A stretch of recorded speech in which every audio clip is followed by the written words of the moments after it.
தெரியாமல் கூட இந்த நேரத்தில் மட்டும் சிவன் கோவிலுக்குள் சென்று விடாதீர்கள். ஒருமுறை சிவன் கோவிலின் பூசாரி இரவு கோவிலின் கதவை சாத்திவிட்டு வீட்டிற்கு சென்று விட்டார்.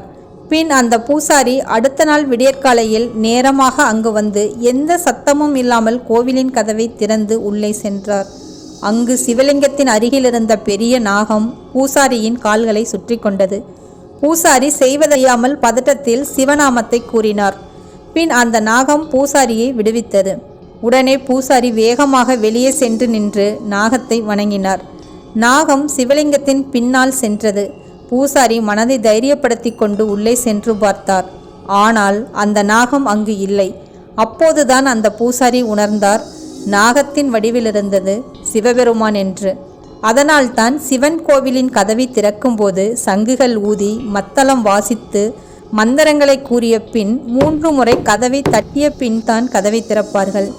ஏனெனில் உள்ளே சிவன் எந்த ரூபத்திலும் கூட இருப்பார். சிவன் மீது நம்பிக்கை உள்ளவர்கள் சப்ஸ்கிரைப் செய்துவிட்டு ஓம் நமச்சிவாய என்று கமெண்ட் பண்ணுங்கள்.